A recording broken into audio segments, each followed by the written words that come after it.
Listo. Bueno, muy buen día, estimados amigos. En nombre de la Junta Directiva de la Asociación Venezolana de Procesadores de Gas, ABPG, nos complace tener en el foro del día de hoy al amigo Víctor Vázquez, quien compartirá una presentación titulada Gas natural y el potencial del sector ferrosiderúrgico en Venezuela. Tema este importante, ya que se encuadra dentro de los objetivos estratégicos de la ABPG, asociado al desarrollo sostenible de nuestra industria del gas natural, para entonces satisfacer las necesidades del mercado nacional e internacional. Ahora bien, en el caso específico del mercado nacional, la industria del gas natural, además de complementar la actividad de producción petrolera, interviene de manera muy directa como energético para los sectores industrial, comercial y doméstico, y como insumo en el caso de los sectores petroquímico, siderúrgico, entre otros, siendo por lo tanto una industria que participa de manera transversal en la generación de riqueza de la nación, porque mantiene una clara presencia y relevancia en la gran mayoría de las actividades económicas que se desarrollan en el país. En esta dirección, en la ABPG hemos decidido iniciar un ciclo de foros técnicos para conversar sobre las oportunidades de desarrollo aguas abajo de la industria del gas natural, haciendo entonces énfasis en aquellos sectores industriales en donde el gas natural confiere una clara ventaja comparativa para su desarrollo, tal como es el caso del sector siderúrgico, razón por la cual el tema del día de hoy nos parece muy relevante. Bien, sin más preámbulos y antes de entrar en materia, permítame presentar al ingeniero Víctor Vázquez.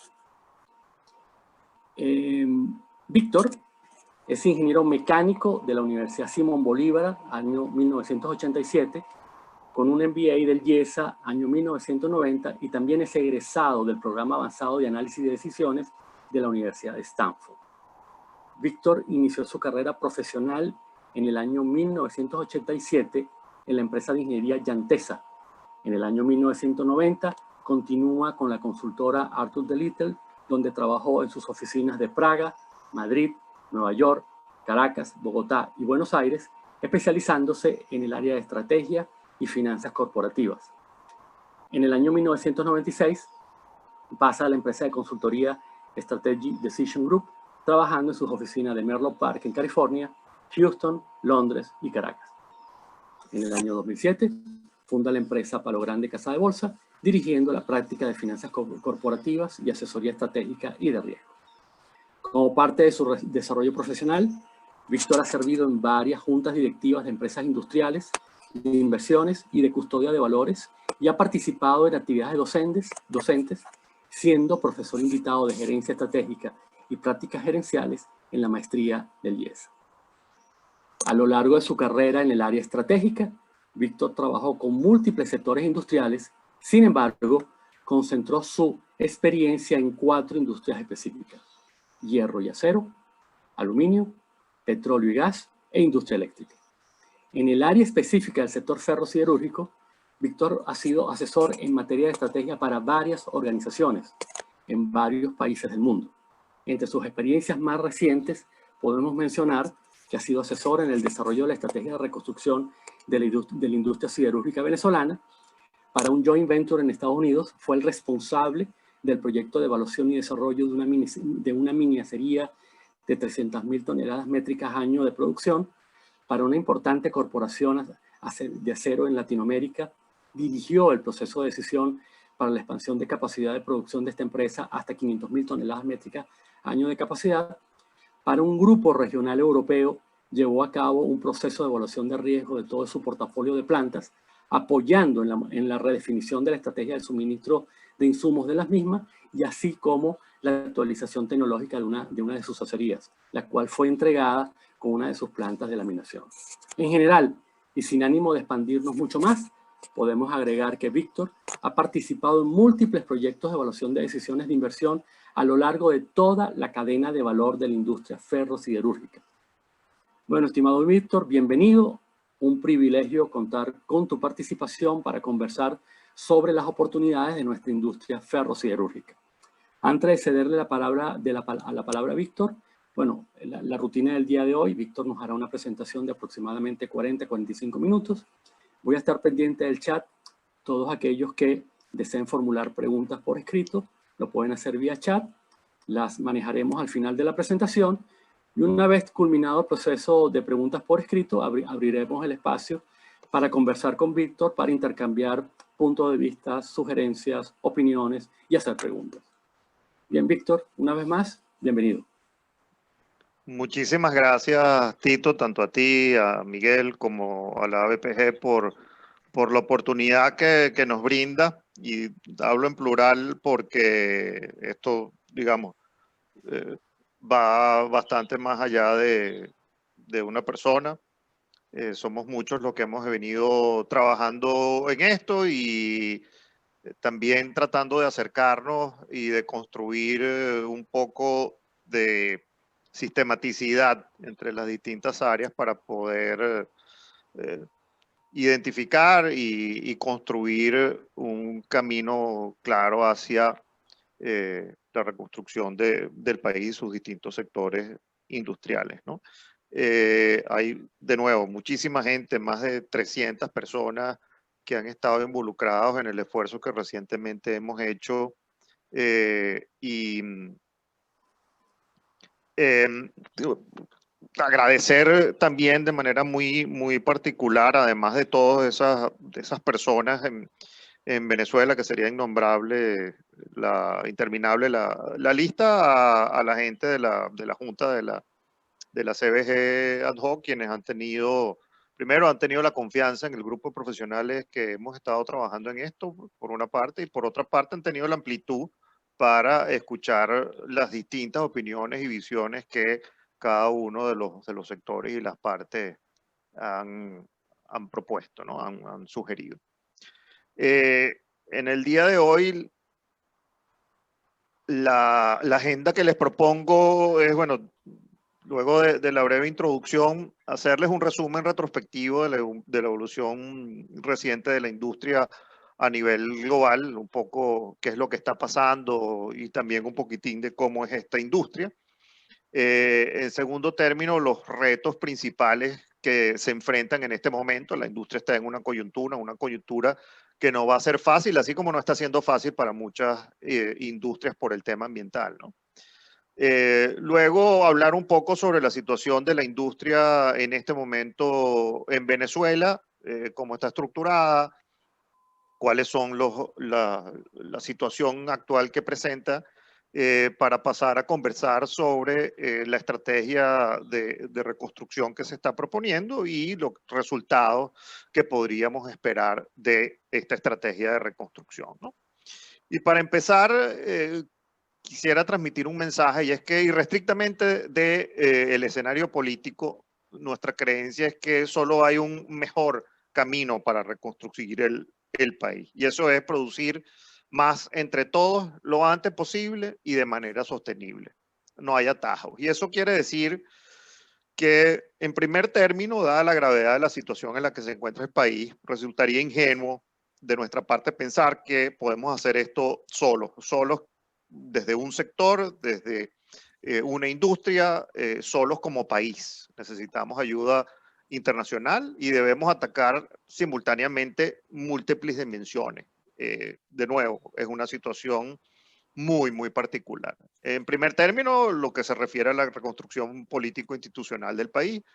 En segundo término, la atención a la crisis social humanitaria que se ha estado planteando, y es algo que tomaría unos 2 o 3 años. En eso se han enfocado mucho los países que han pasado por situaciones complicadas.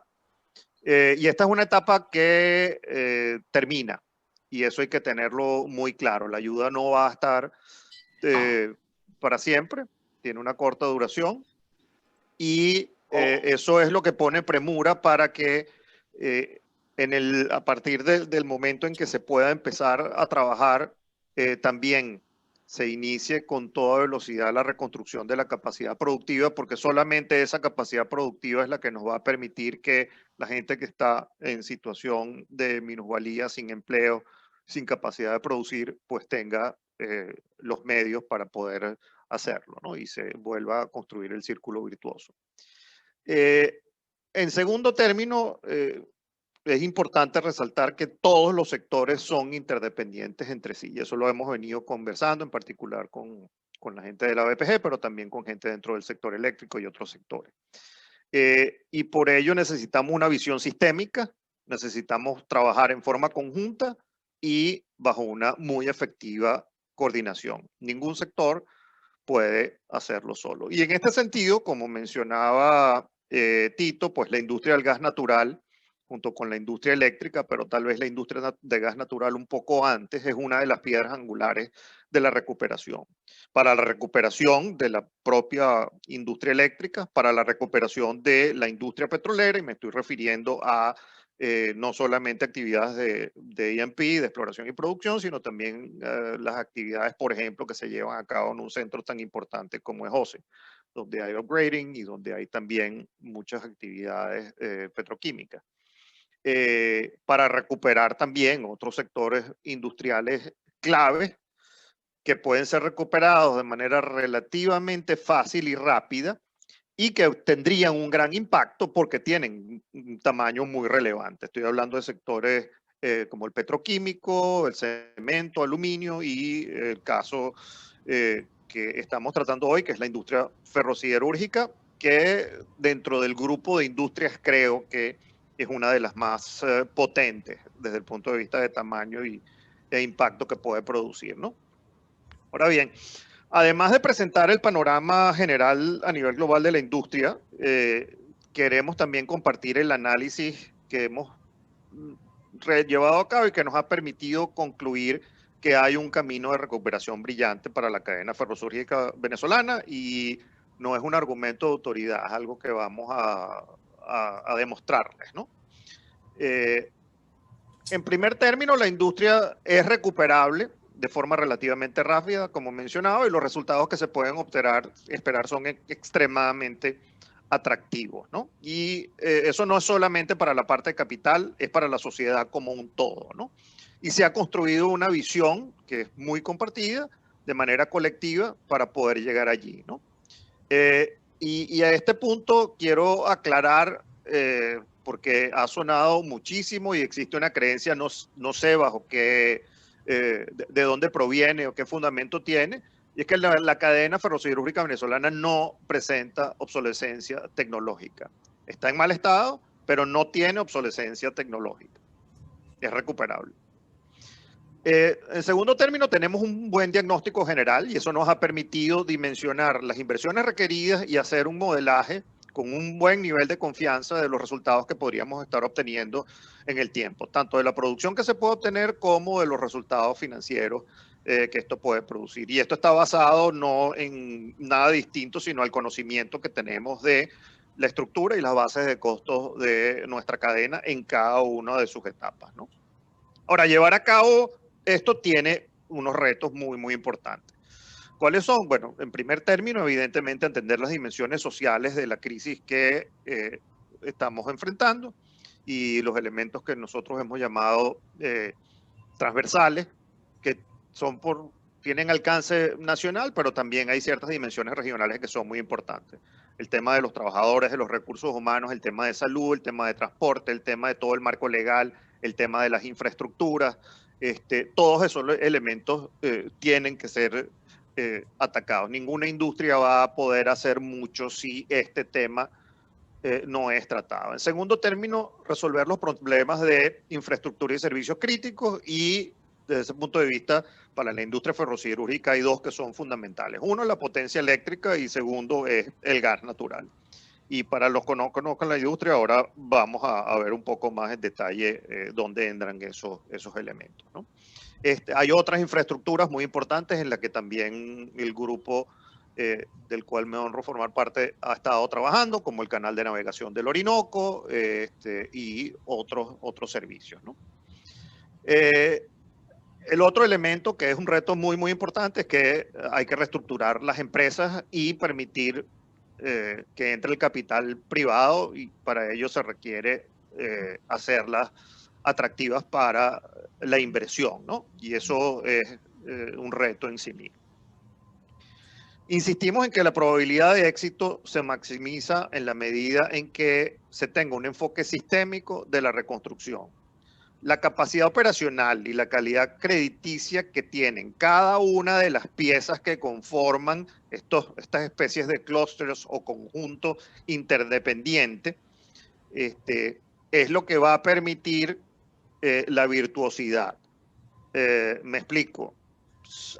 Mientras yo no tenga desde una parte, llámese sector eléctrico, llámese sector gas, llámese sector ferrosiderúrgico, la confianza de que mis contrapartes no solamente tienen capacidad de pago, sino que también son capaces de honrar sus contratos de largo plazo por la capacidad operacional que tiene, pues difícilmente alguien se va a dar, se va a atrever a dar un paso de inversión. Y esto es fundamental que los tengamos claros, ¿no? Y bueno, esto no es único para este sector, como he mencionado antes. Esto aplica para el sector petrolero, exactamente igual, para el sector petroquímico, para el sector cementero, para muchos otros, ¿no? Se ha hablado mucho de la recuperación de la industria petrolera, pero estamos frente a la misma situación. Sin energía eléctrica, pues la industria petrolera no va a poder hacer mucho.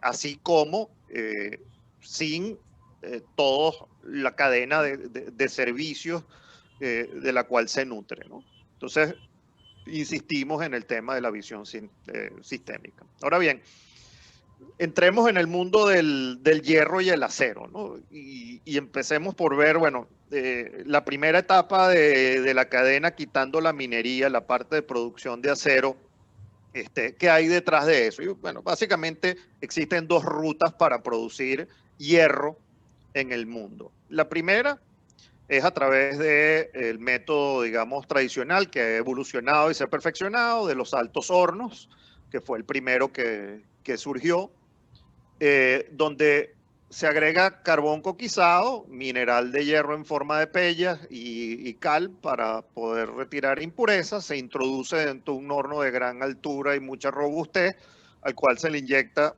aire a muy alta presión y altos volúmenes, lo cual genera una combustión que, en la medida en que la gravedad permite que vaya bajando la mezcla, pues va produciendo gases de reducción que permitan quitarle el óxido a el mineral de hierro y termina en el fondo del horno escoria fundida por una parte y por otra parte lo que se denomina arrabio en la industria, pero que a estas alturas es hierro líquido con altos contenidos de carbono, lo cual condiciona que tiene que ser tratado después. Este es de los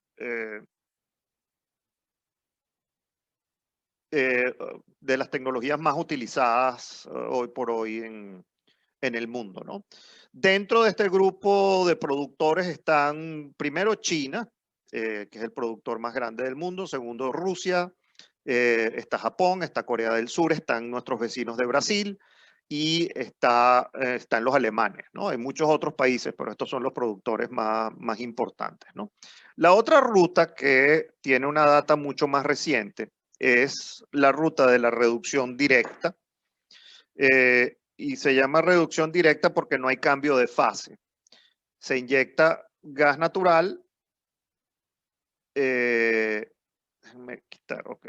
Se inyecta gas natural dentro de un reformador. Ese reformador produce un gas sintético, tal y como ocurre en las refinerías. Las refinerías petroleras, en la industria petrolera en general, se usa la reformación del metano a partir con vapor, el steam reforming. En esta industria es mucho más típico reformadores catalíticos, que son más eficientes.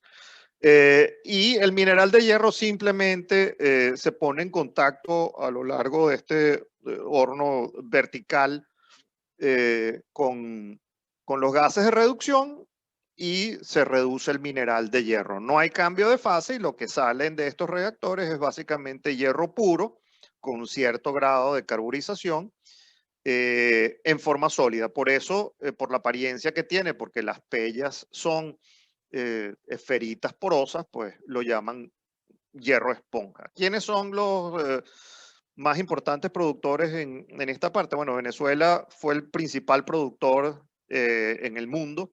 Una de las primeras plantas que hubo en el mundo de reducción directa se construyó en Venezuela, que fue la planta Fjord con tecnología Exxon. Y recientemente han entrado dos participantes importantes por esta vía. Uno ha sido la India y el otro ha sido Irán. Hoy por hoy nos superan en capacidad, pero son los principales productores por esta ruta. En Estados Unidos, por ejemplo, hay nada más 3 plantas de reducción directa. En Venezuela, fuera de Sidora, hay 5, ¿no?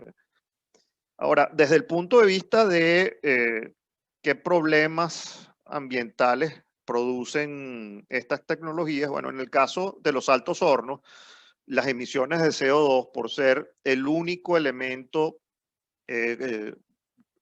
digamos, proveedor de gases de reducción, el carbono, pues se producen grandes cuantías de CO2, en el orden de 2 millones de 2 toneladas de CO2 por tonelada de hierro. En el caso de la reducción directa, visto que hay reducción por la participación del hidrógeno también, pues hay menos consumo energético y hay menos niveles de emisiones. Estamos hablando de menos de 1 tonelada, alrededor de 0.8 toneladas es el estándar actual de CO2 por tonelada de mineral de hierro. Entonces, aquí ya hay una ventaja importante. En términos de tamaño, estas plantas, las de los altos hornos, hoy existen plantas tan grandes como 5.3 millones de toneladas. En reducción directa, el módulo más grande que existe es un módulo de 2.5 millones de toneladas, pero ya son comparables, ¿no? Si nos vamos a lo que es ya el resto de la cadena, hasta ahora estamos viendo la fase de producción de hierro. Luego de esa fase viene la fase de aceración, en la cual básicamente o bien se funde o bien se hace la metalurgia. Y luego la parte de acabado, en la cual se transforman los productos en finales, bien sea productos planos, productos largos, cualquiera que sea la forma final y la aplicación que se vaya a tener. Y bueno, esta es la ruta tradicional y esta es la ruta típica de arco eléctrico. La ruta tradicional básicamente es esta: el alto horno va a un horno de inyección de oxígeno, BOF típicamente se conocen, estemos hablando en español o en inglés, que es Basic Oxygen Furnace. Y como les decía, por esta ruta se obtienen más o menos 2.3 toneladas de CO2 por tonelada, con un consumo energético de unos 21.5 millones de BTU por tonelada. Luego está la ruta que es más reciente, mucho más amistosa desde el punto de vista ambiental, que es la de reducción directa, en la cual el hierro esponja, bien sea compactado o no, pasa a un horno de arco eléctrico y por este camino, pues tenemos unas emisiones del orden de 1.4 toneladas de CO2 por tonelada, con un consumo energético similar, ligeramente inferior, pero gran parte de él o una fracción de él viene por el camino eléctrico, ¿no? En el caso de Venezuela, por la particularidad de que toda la energía eléctrica que se consume por el sector es de origen hidráulico, pues tenemos una ventaja adicional y estamos dentro del grupo de productores de acero de más baja huella de carbono en el mundo. Y la tercera ruta, que es una ruta que empezó en los Estados Unidos por la vía de la innovación, las llamadas mini mills, a mediados del siglo pasado, utilizan fundamentalmente chatarra con ciertas unidades de hierro virgen en hornos de arco eléctrico para producir productos de acero. Por esa ruta se pueden conseguir unos 850 kilos de CO2 por tonelada y de lejos los consumos más bajos de energía, ¿no?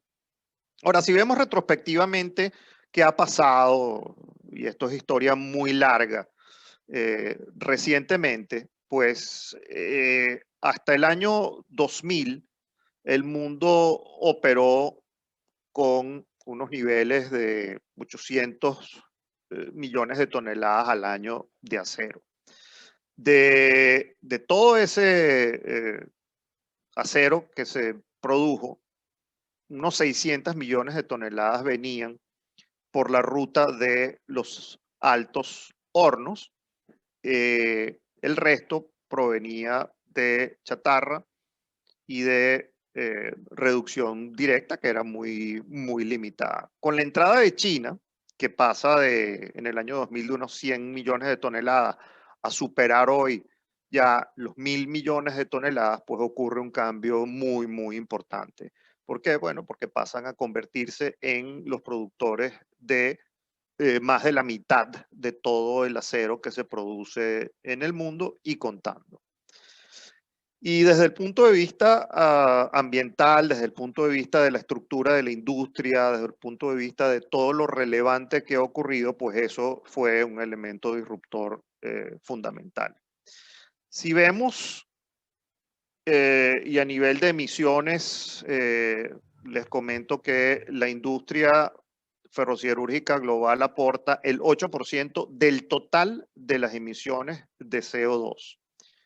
No es el 8% del industrial, no es el 8% del total. Y eso la coloca hoy por hoy en una posición bastante complicada. Si vemos la producción de acero del mundo, que fueron unos 1.800 millones de toneladas en el año 2019, pues la mitad, 51%, la produjo China, y el resto de los países, de las regiones, pues palidecen ante eso.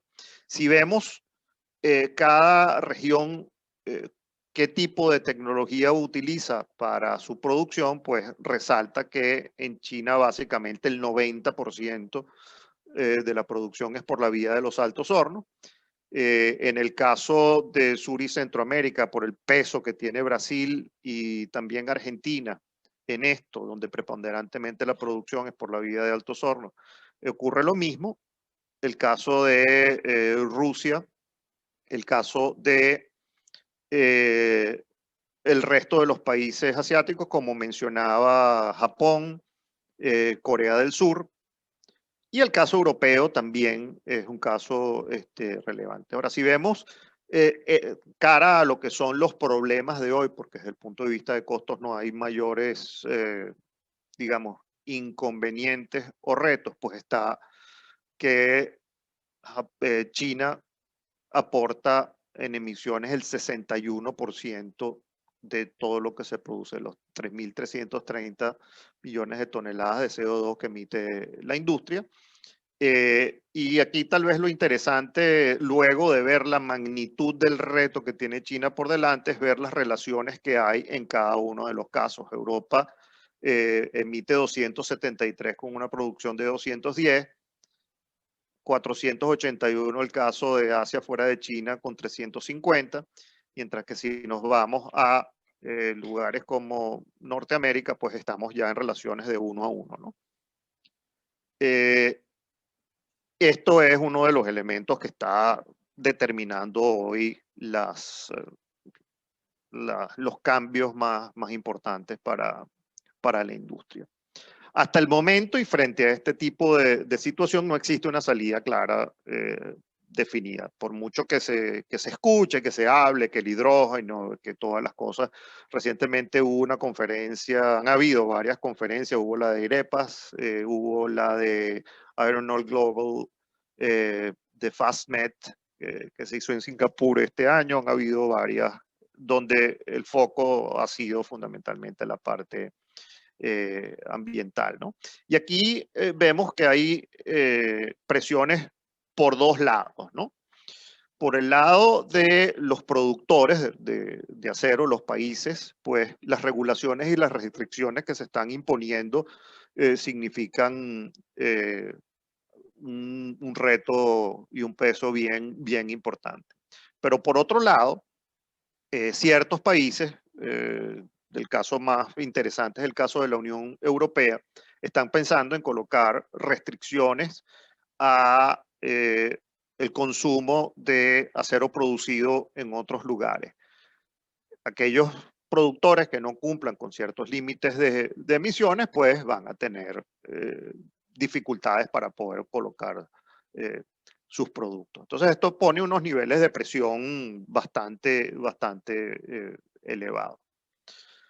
En cuanto a las tecnologías y todo lo que se ha considerado efectos de poder tratar este tema, bueno, están los altos hornos, que son el 70% de la oferta mundial, no parece haber una salida fácil para ello. Se ha pensado en inyectar hidrógeno, el problema es que a partir de niveles de aporte de 30%, el proceso no funciona o sea, no es posible mantener el proceso funcionando. Se ha pensado en la adición de chatarra y de DRI, de hierro reducido. DRI es de Direct Reduced Iron, es lo mismo que las briquetas, el hierro esponja.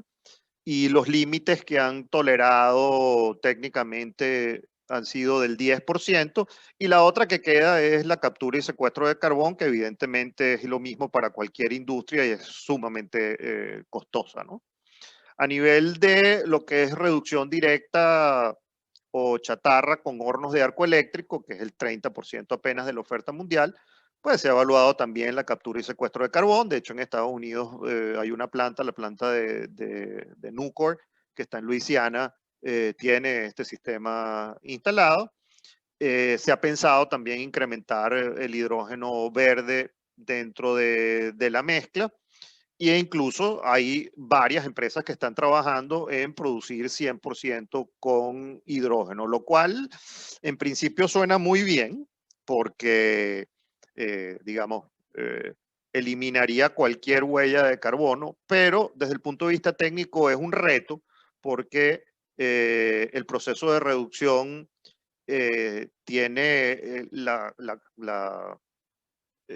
competencia, digamos, o el conflicto de que parte de la reducción es exotérmica, la reducción que se realiza con CO, y parte de la reducción es endotérmica, que es la que se produce con hidrógeno. Entonces, si se hace con hidrógeno, pues hay que conseguir un mecanismo de aportar calor en el sistema para que la reacción se siga produciendo. Y eso no es sencillo.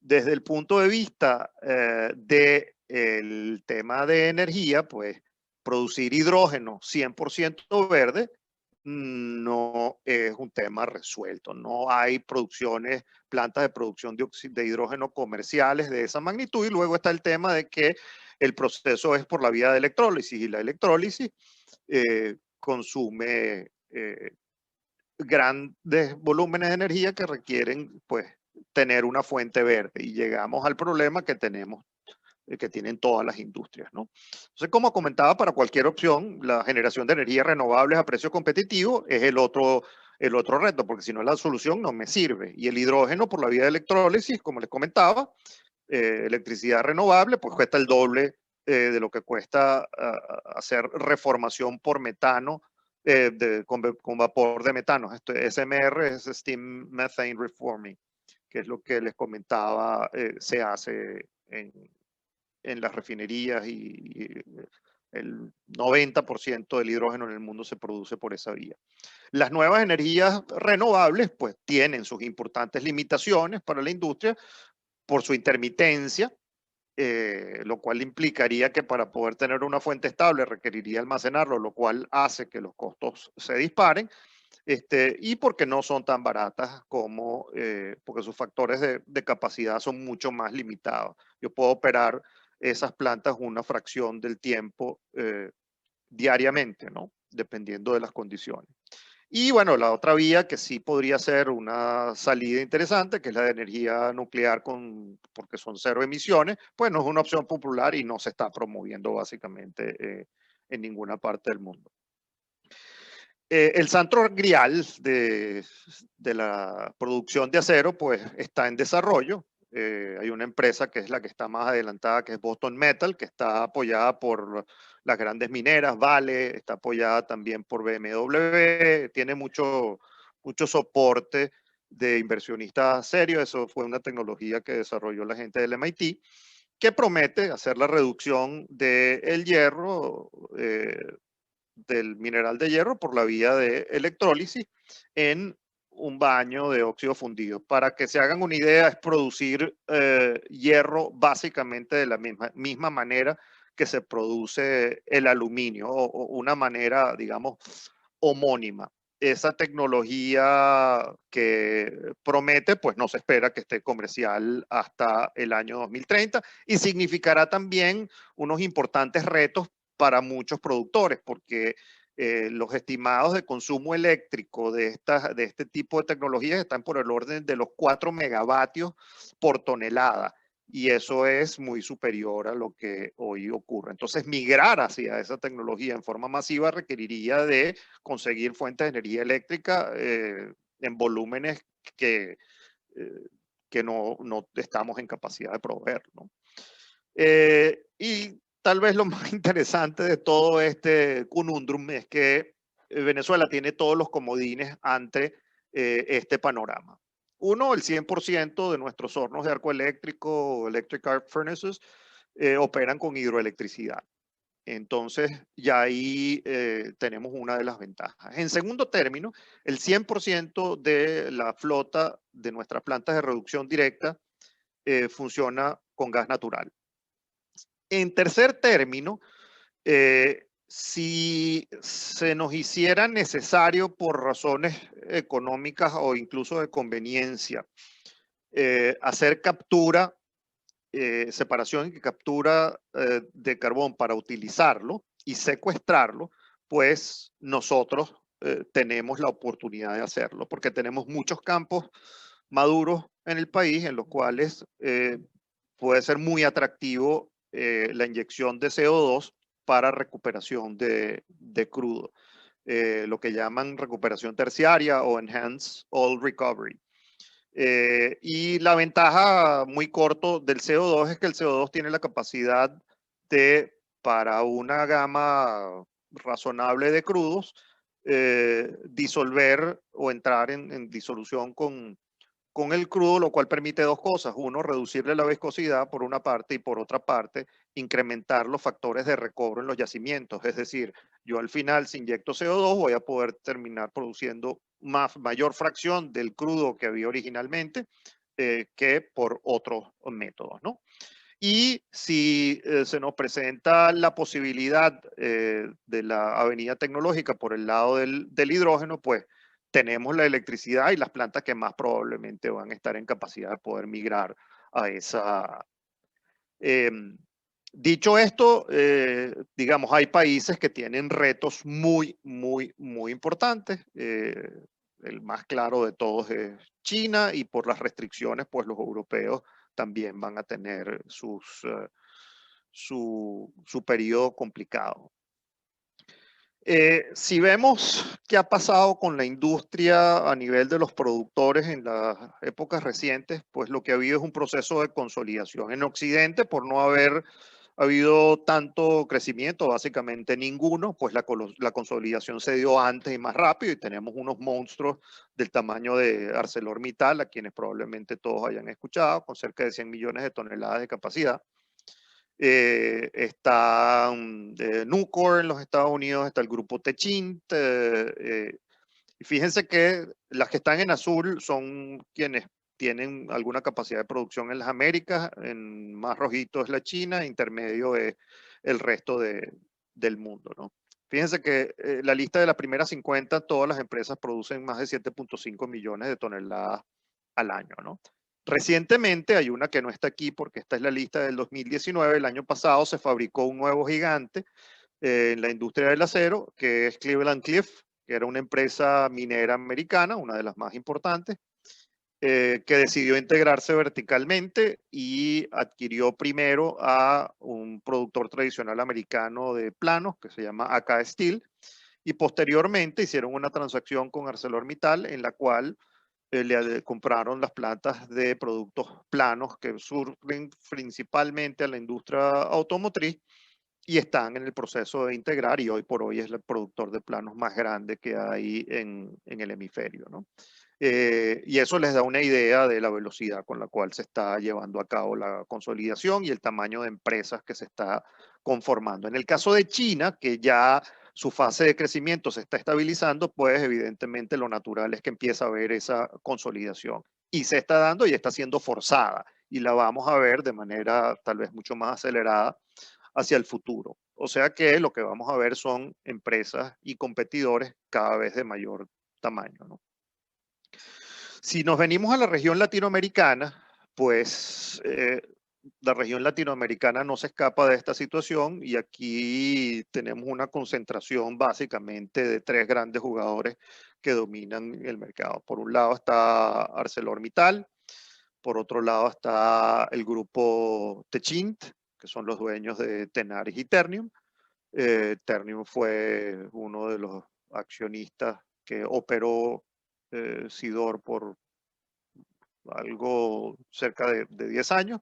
Está el grupo Gerdau y estamos hablando de que entre los cuatro primeros dominan el 85% de la oferta del acero latinoamericano. Si nosotros segmentamos un poco más y nos vamos a separar planos y largos, pues la concentración se incrementa más todavía, ¿no? Y lo interesante de esto, además de la concentración que tiene la industria, que está en su máximo histórico, es que todas esas empresas están integradas verticalmente, tanto Gerdau como Techint, como ArcelorMittal son empresas integradas. El grupo AMSA también, que es Altos Hornos de México, también lo está. Entonces no nos escapamos de estos niveles de concentración. Evidentemente en este juego estratégico, pues Venezuela es una interrogante muy preocupante para cualquiera que esté operando en estos mercados, ¿no? Porque Venezuela ha sido el portento siderúrgico, al menos de la región andina, y la región andina no tiene productores de acero de importancia. Entonces, todo lo que es el mercado andino, incluso el resto del mercado latinoamericano, pues debe temer un poco de lo que pueda pasar con la industria ferrosiderúrgica en Venezuela, ¿no? Y sobre el tema de integración vertical, ustedes se preguntarán, bueno, ¿y cuál es el secreto o cuál es la gran ventaja que otorga la integración vertical? Bueno, aquí les muestro lo que es la distribución del EBITDA, o si quieren margen bruto, de la cadena ferrosiderúrgica y lo que hubiera pasado entre el 2015 y el 2019 para una cadena integrada en Venezuela.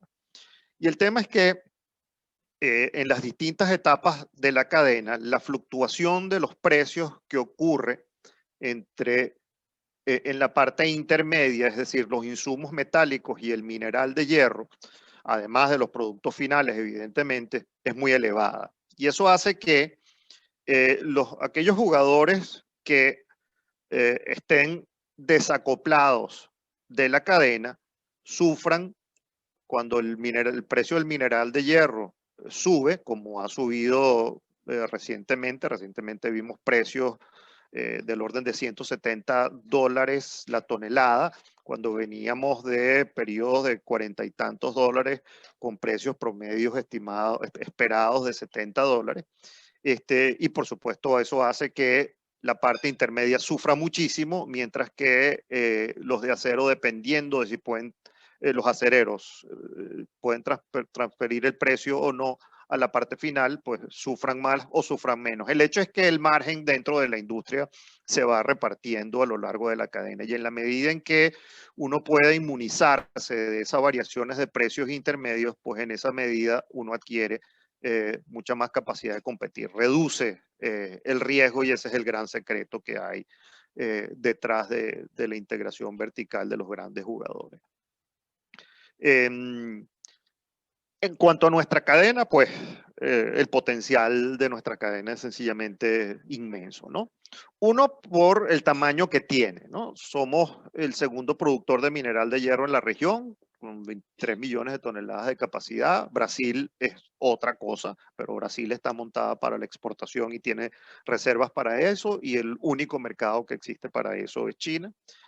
Somos el primer país latinoamericano en capacidad de producción instalada de hierro reducido, de Direct Reduced Iron, HRD, como lo queramos llamar, o briqueteado, con unos 11.6 millones de toneladas. Fuimos los primeros en el mundo en algún momento.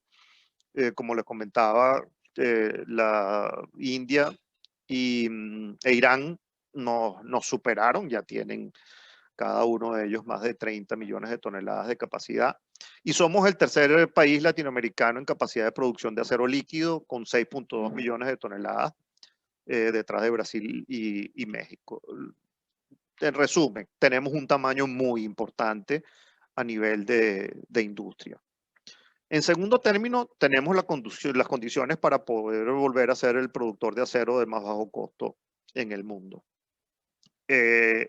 Y mucha gente no lo sabe, pero lo fuimos. En Guayana se da una confluencia que no se da en ninguna otra parte del mundo, y es que tenemos mineral de muy buena calidad sin necesidad de transportarlo a grandes distancias. Son 120 kilómetros de las minas hasta Puerto Ordaz. Segundo, tenemos abundancia de hidroelectricidad. Tercero, tenemos gas natural a precios muy competitivos.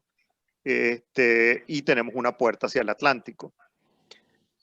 Como les mencionaba, nuestra ruta de producción es de las más verdes del mundo y está lista para poder seguir migrando sin mayores inconvenientes en comparación con el resto de nuestros competidores. Nuestra cadena puede ser recuperada de manera rentable, y ya vamos a entrar a conversar un poco sobre eso, qué significa eso.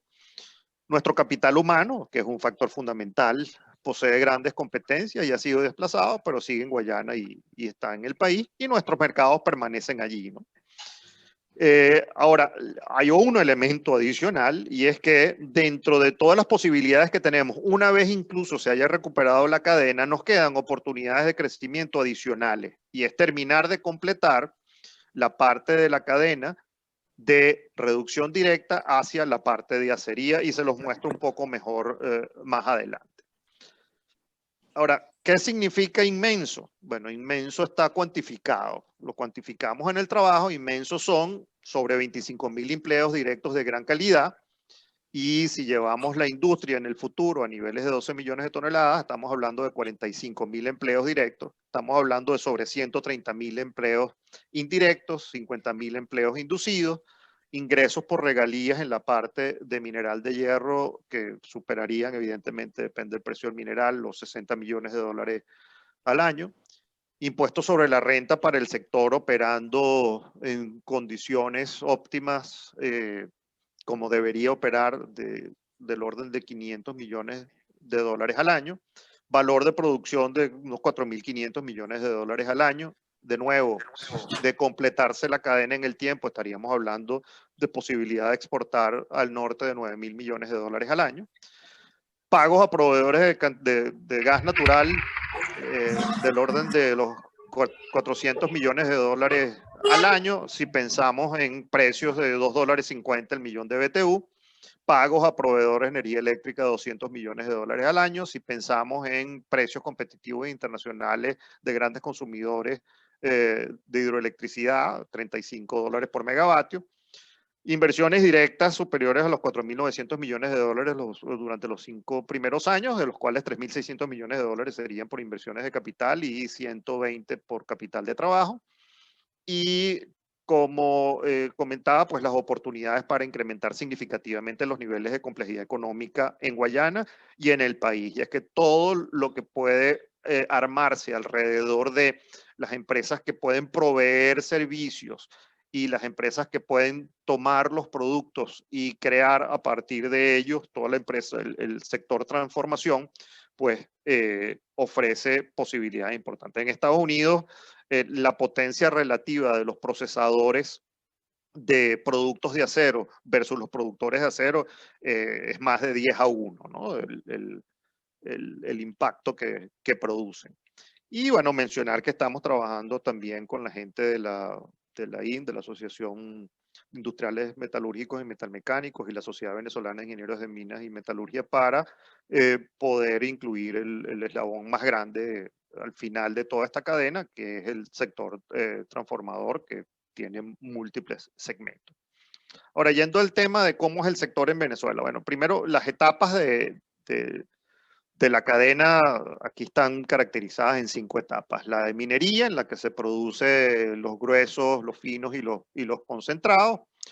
Las peletizadoras, en las cuales los finos de mineral se transforman en esas pequeñas esferas que se cuecen para darle resistencia mecánica y porosidad, de forma tal de que puedan entonces pasar a reducción directa. De esta etapa no se salva nadie, salvo las tecnologías de lecho fluidizado, que son pocas en el mundo.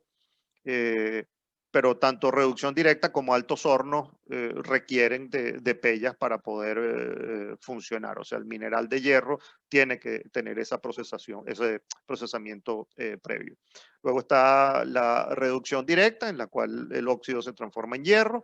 La aceración, que se produce en productos intermedios, palanquillas, planchones y redondos para ser procesados y laminados en los productos que tienen utilidad para procesamiento o usos industriales finales, ¿no? Cabillas, tuberías, perfiles, etcétera, ¿no? En Venezuela, el gran centro de producción es el estado Bolívar, y en el estado Bolívar tradicionalmente hemos tenido Ferrominera del Orinoco, que fue el punto de partida. Ferrominera del Orinoco tiene cierta capacidad de peletización y tiene una planta de reducción directa, y Ferrominera en el tiempo promovió y recibió el interés de múltiples privados para construir plantas de reducción directa. Y de ahí surgieron 4 empresas, 4 plantas adicionales a la de Ferrominera del Orinoco, la que se construyó con la gente de COVE, y además de los módulos, evidentemente, de Sidor, que están construidos dentro de un esquema integrado, ¿no? Fuera de la zona de Bolívar, pues hay una pequeña capacidad en Miranda, Lara y Zulia. Lo que hay en Miranda, Carabobo y Lara son las empresas de Sidetur, tanto una acería en Barquisimeto como los trenes de laminación que tienen. Y está Sizuca en Ciudad Ojeda, aislada del resto del país en términos eléctricos, que es una planta de relativo pequeño tamaño, unas 200.000 capacidades de 200.000 toneladas de capacidad de aceración y laminación, pero de nuevo está. Entonces, como pueden ver ustedes aquí, más allá de la parte de minería y la parte de peletización a nivel de grandes inversiones industriales en Venezuela, la parte más gruesa de la cadena es la parte de reducción directa, ¿no? Sidor, que tiene también oportunidades de crecimiento aguas abajo, pues es un ente completamente integrado, pero la conversión de todo este material intermedio de reducción directa en productos de acero es la gran oportunidad que tiene Venezuela. Y menciono a este nivel que dentro de esta industria, el 70% de los empleos de calidad y el 70% del valor agregado, medio en términos económicos, evidentemente se producen en las 2 últimas etapas de la cadena, es decir, en aceración y laminación, y apenas el 30% se produce en esta parte. O sea que la parte que tiene menor aporte, pues la tenemos relativamente construida. La parte final es la que nos queda por construir. De nuevo, paso número 1, recuperar toda la capacidad actual. Si vemos la situación de la industria en la actualidad, pues aquí está mostrado en términos de código de colores rojo, amarillo y verde las distintas etapas de la cadena. Y bueno, a manera de un resumen, todo lo que está bajo Ferrominera del Orinoco y Sidor pues se encuentra en condiciones críticas que requieren para volver a operar de reparaciones mayores y en muchos casos reemplazos de equipos, lo cual no quiere decir que haya que pasarle con un camión por encima, un tractor por encima a ninguna de esas instalaciones. Esas instalaciones son recuperables.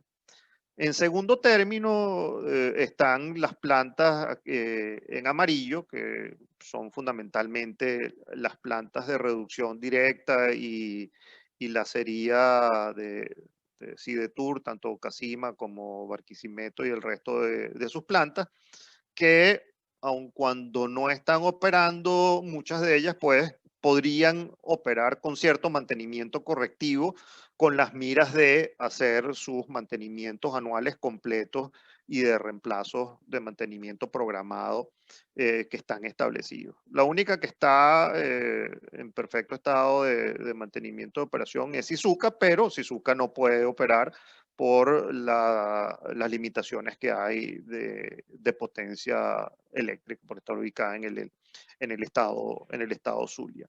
Pero como vemos, la situación es bastante rojiza. ¿Cuál es la visión a partir de esto que se logró, se alcanzó sobre la cadena ferrosiderúrgica venezolana? Bueno, pues convertir la industria ferrosiderúrgica venezolana en un clúster de 2 o 3 empresas verticalmente integradas con una capacidad total futura de al menos 12 millones de toneladas, que es completando lo que les comentaba antes, de productos laminados y poder crear el centro ferrosiderúrgico más competitivo y sostenible del hemisferio occidental. De nuevo, no hay otro lugar en el mundo en el cual se pueda producir acero a los costos que podríamos producirlos en Venezuela. Y eso es por la combinación de todos esos elementos y que además en cada uno de esos elementos estamos prácticamente en la base de la curva de costos de cada uno de ellos. Hay ciertas diferencias con otros países, pero esa es nuestra condición. ¿Cómo hacerlo? Bueno, en primer término... No sé, lo que pasa es que la noticia no está bien, pero la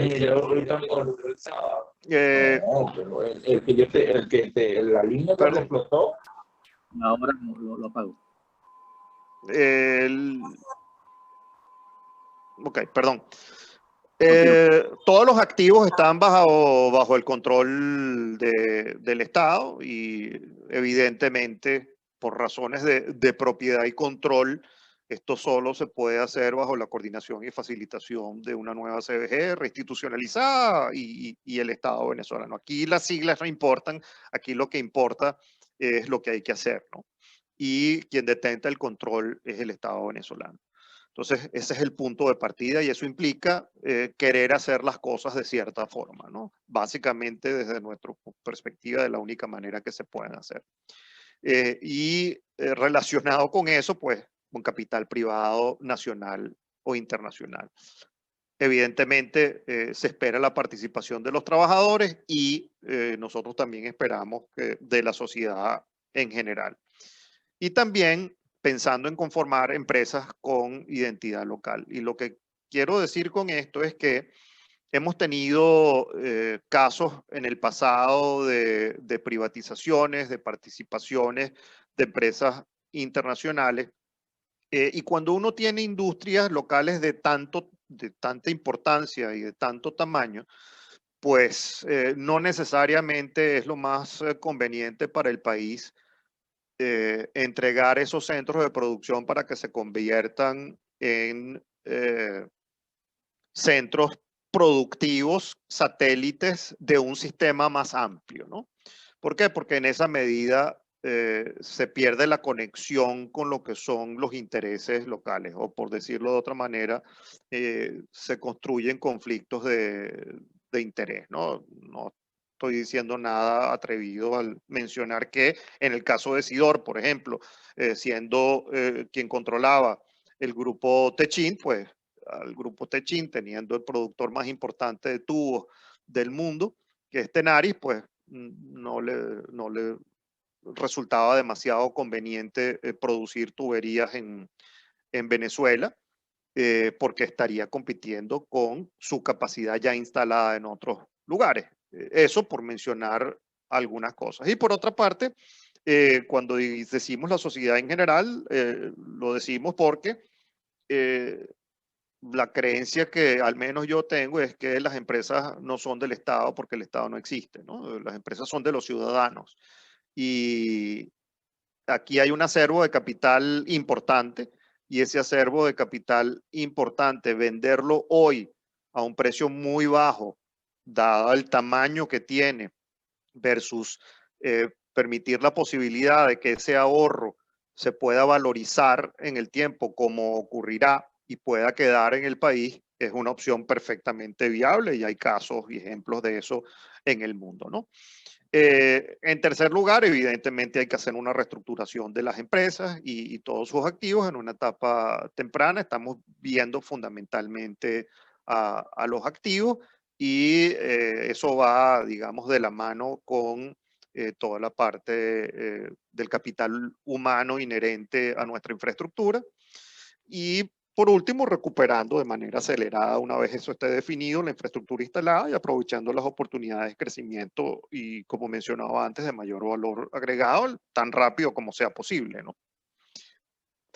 Ahora bien, ¿por qué se menciona el tema de 2 o 3 cadenas integradas verticalmente para Venezuela? Bueno, porque dado los tamaños de lo que podemos construir en Venezuela, Sidor producía 4, podemos montar empresas con capacidades de producción más importantes, y además las condiciones están dadas en el futuro estratégico, porque la gente tiene que cerrar en las distintas partes del mundo Altos Hornos por la imposibilidad de reducir la huella de carbono de ellos. O sea que pasamos a ser algo competitivamente muy poderoso, incluso desde el punto de vista de nuestras capacidades ambientales. Pero yéndonos al punto, la línea azul les muestra lo que hubiese sido el margen de EBITDA con las variaciones de precio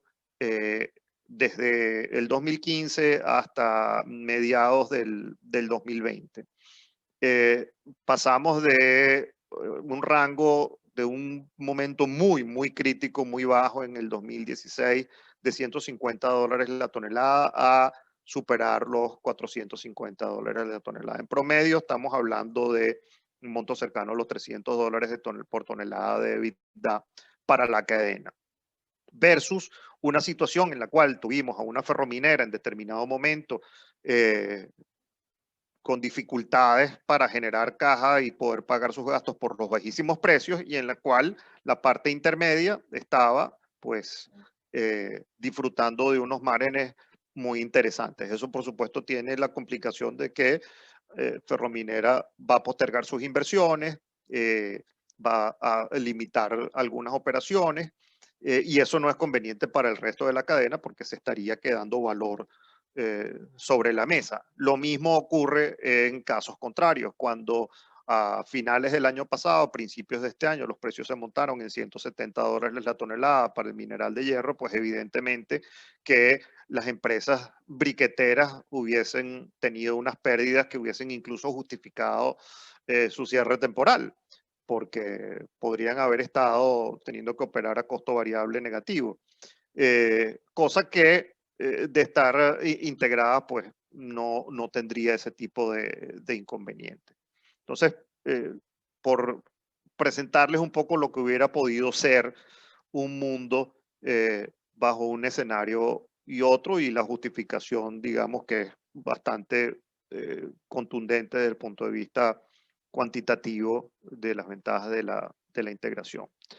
¿En qué se fundamenta la visión? Pues lo hemos conversado, ¿no? La cadena ferrosiderúrgica mantiene su estructura fundamental, no tiene obsolescencia tecnológica y es recuperable física y financieramente, y tiene oportunidades de crecimiento importantes. Segundo, Guayana es el enclave más competitivo en el mundo para la producción de acero. Se ha mencionado en varias ocasiones. En tercer término, y creo que también es bastante claro, se requieren grandes escalas de producción para poder competir exitosamente, y las estructuras integradas pues son las que han dado la capacidad para competir a las grandes empresas que se han montado, los grandes consolidadores en el mundo. Y la estructura integrada pues ofrece la ventaja de que potencial real, ¿no? De generación de riqueza, de mayor generación de riqueza y bienestar para Guayana y el país, y siembra las bases para más desarrollo, es básicamente incrementar la complejidad económica, a la vez que minimiza el riesgo para todas las partes, ¿no? No solamente para quienes invierten, sino también para los trabajadores, para el fisco y para la sociedad en general, ¿no? Ahora, el reto de la reconstrucción, bueno, consiste, como mencionaba al principio, en que el camino crítico lo constituyen los 3 niveles de acción concurrentes, ¿no? Si no se trabajan al mismo tiempo en los elementos transversales, todo el tema humanitario, en la recuperación de los servicios en la infraestructura y en las propias plantas de infraestructura de la cadena, pues una golondrina no va a hacer verano. Aquí se requieren que estos 3 elementos funcionen conjuntamente en una fase de reconstrucción, ¿no? A nivel de lo que serían los resultados que se podrían esperar, pues básicamente se podría conseguir recuperar el 90% de la capacidad de producción en unos 5 años, son los estimados. La primera parte que arrancaría por digamos, condiciones de operación y facilidad operativa sería la parte de minería, el mineral de hierro. Podemos estar montados en 3 años en cerca de los 20 millones de toneladas otra vez de mineral de hierro. Evidentemente hay que hacer inversiones, pero es la que empezaría a responder más rápido. En segundo término, y luego de unos 2 primeros años en los cuales se estarían haciendo fuertes intervenciones en las plantas de Pella, tanto de la de Sidor como las 2 que están fuera, una por terminar, pues a partir del año 2 ya estaríamos en niveles de producción de pellas que incluso nos permitirían pensar en hacer algo de exportación. A nivel de lo que es la tercera etapa de reducción directa, pues las limitaciones están establecidas fundamentalmente por la parte de pellas y por las plantas de reducción de Sidor que están en muy mala condición y va a tomar año y medio, 2 años recuperarlas a todas. De allí la parte de acero líquido, que tendría también, digamos, similar a lo que ocurre en el caso de reducción directa, pues una rampa difícil durante los 2 primeros años mientras se pueden hacer todas las reparaciones en los sistemas auxiliares y en los hornos, y posteriormente pues el ramp up, y por último la parte de productos tanto planos como largos.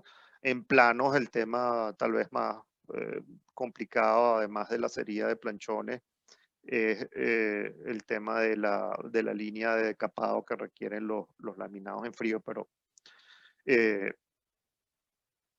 en cuanto a los requerimientos que tendría la industria desde el punto de vista de potencia, desde el punto de vista gas natural, bueno, esto fue el origen de las conversaciones que hemos tenido con el resto de los sectores, incluyendo la gente de la BPG y la gente del sector eléctrico. Tenemos unas expectativas de 500 megavatios de potencia pico requerida durante el primer año, elevándose hasta poco menos de los 1000 megavatios de potencia pico, tal y como existen las instalaciones hoy, y a nivel de consumo de gas natural, pues partir de un promedio de 120 millones de pies cúbicos día a los 520 cuando todas las plantas de reducción directa que consumen el 80, casi el 90% de todo el gas natural pues estén. Y estos son cifras que revisadas y dada la ubicación geográfica pues no son en principio difíciles, no serían difíciles de obtener siempre y cuando las inversiones arranquen de nuevo en el momento en el que se inicia la reconstrucción, ¿no?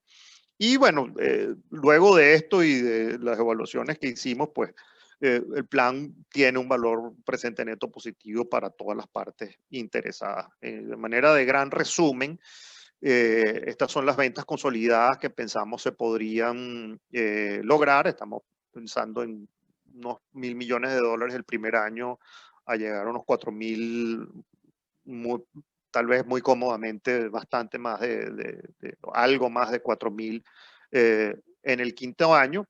Inversiones totales en capital de unos $3.700 millones, gran parte de las cuales, por supuesto, estarían apuntando a los 2 primeros años, que son los años de fuerte reconstrucción.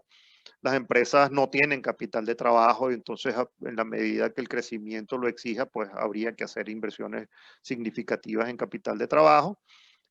A nivel de gastos operativos, toda la parte fija, pues estamos hablando de una industria que tiene una carga de gastos fijos muy importante. Ventas consolidadas de $1.000 millones el primer año con una carga de costo fijo de 450 millones de dólares. Es una parte muy, muy significativa. Aquí poder darle utilización a las plantas es fundamental. Pero para poder llegar a vender 4.000 hay que vender primero 1.000, ¿no? Y eso nos coloca pues en estos niveles de EBITDA consolidado.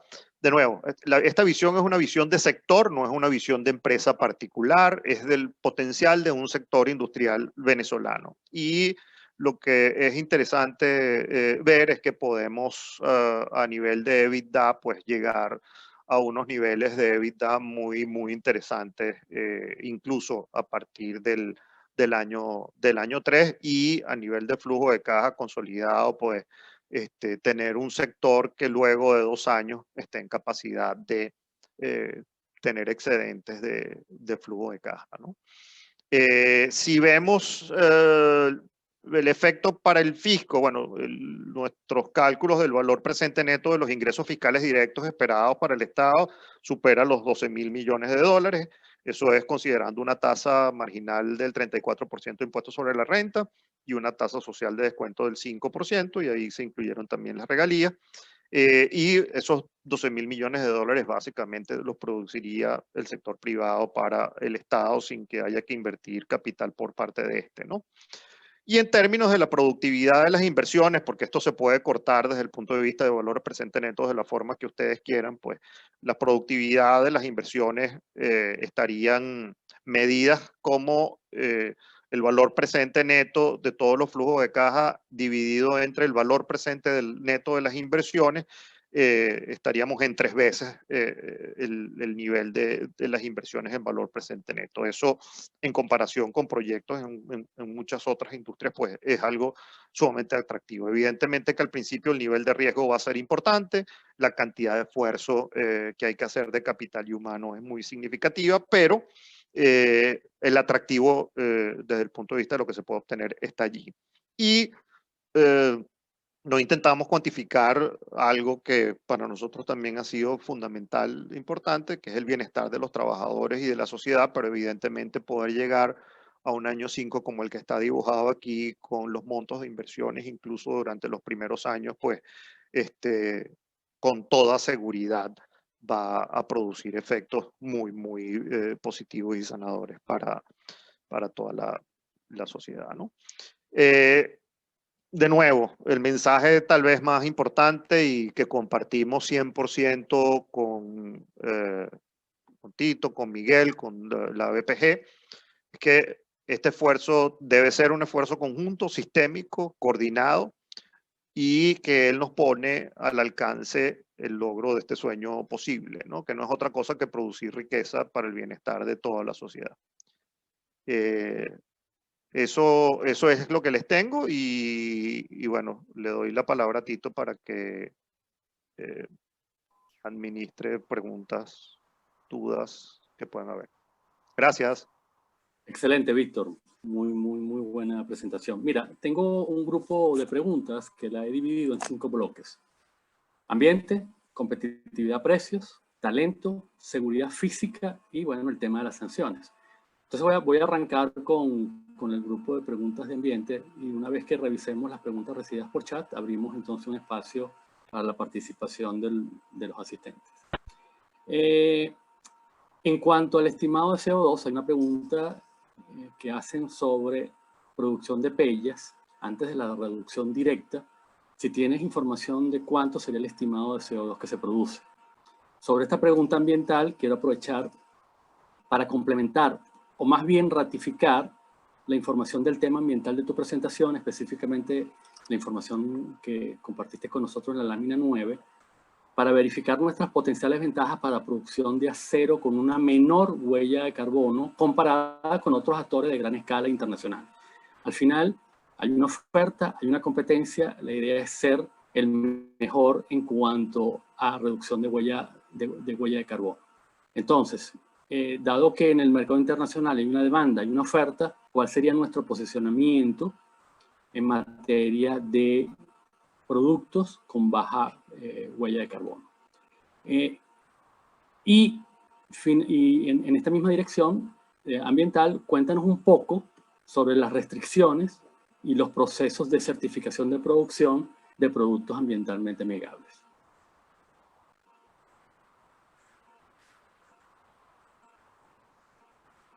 Cambio. Desbloquea el micrófono. Ok, voy con el tema de las pellas. Las pellas te van a terminar produciendo, para producir una tonelada de pellas, tú requieres más o menos 1 millón de BTU por tonelada de pellas, ¿no? Ahí es combustión, porque para lo que sirve es para la consolidación física de la pella, para su cocción en los hornos. Y tú, cuando estás hablando del proceso de reducción directa, estás hablando de 12 millones de BTU por tonelada, tal vez un poquito más, ¿no? Entonces es menos de un 10% de aporte de CO2. No es nada muy significativo, ¿no?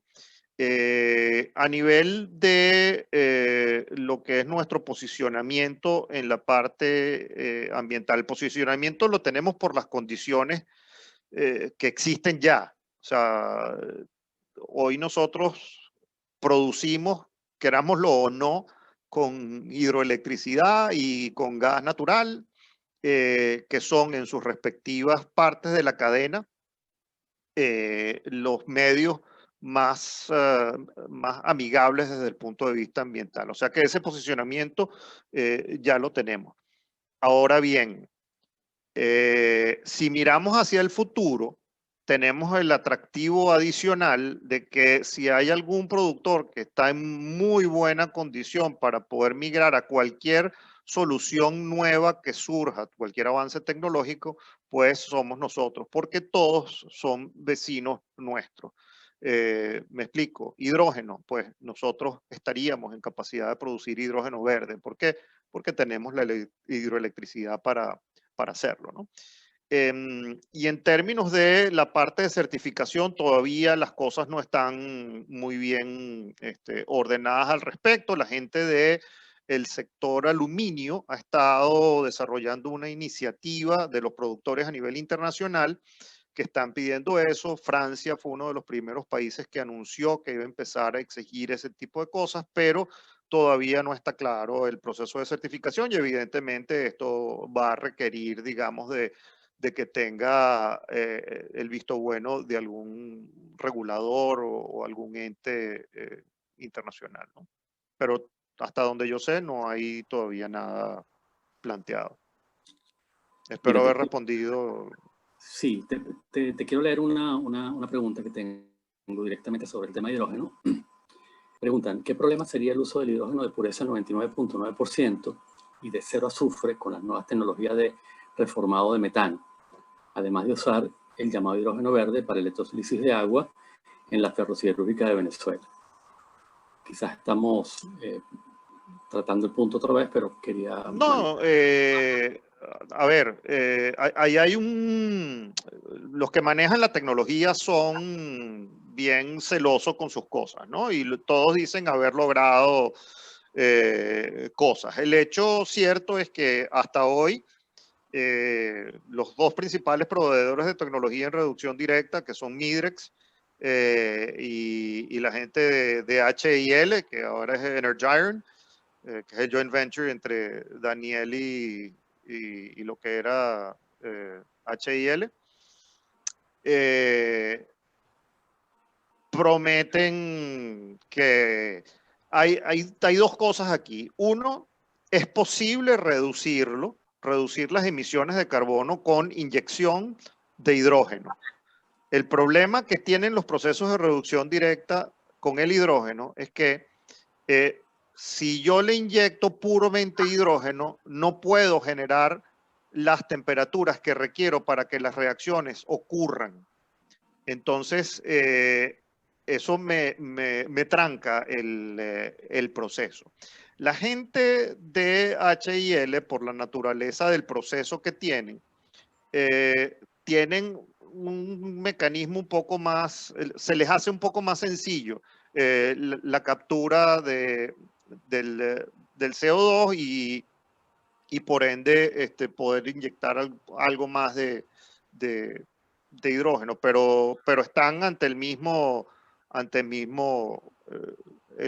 problema, ¿no? Hay varias empresas, particularmente en Europa, que están adelantando proyectos, pero en principio la salida que hay, la primera salida que existe, es la de incrementar la riqueza de la mezcla de los gases de reducción con hidrógeno. Eso es. Y la gran pregunta que queda es, bueno, ¿cuánto me cuesta eso versus los procesos tradicionales de producción de hidrógeno? Al final el hidrógeno es un tema de costo y por la vía eléctrica, pues hoy cuesta un poco más del doble producir 1 kilo de hidrógeno de lo que cuesta por la vía tradicional de reformación de metano. No sé, espero haber respondido. De acuerdo. Pasamos ahora al tema competitividad-precios. Lo trataste también en una de las láminas y me gustaría preguntarte, ¿de qué orden de magnitud estamos hablando en cuanto a precio del gas natural para mantener competitividad? Y esta pregunta la enlazo con una pregunta también que hacen los invitados, uno de los invitados sobre, y directamente te la leo, ¿cree usted que Venezuela puede seguir siendo un productor de bajo costo si se sinceran los precios del gas natural y la electricidad? Según el invitado, en Venezuela no es posible el precio del gas natural por menos de $3 el millón de BTU y la electricidad por menos de 10 centavos dólares el kilovatio hora. Por menos de, perdón, ¿cuántos dólares?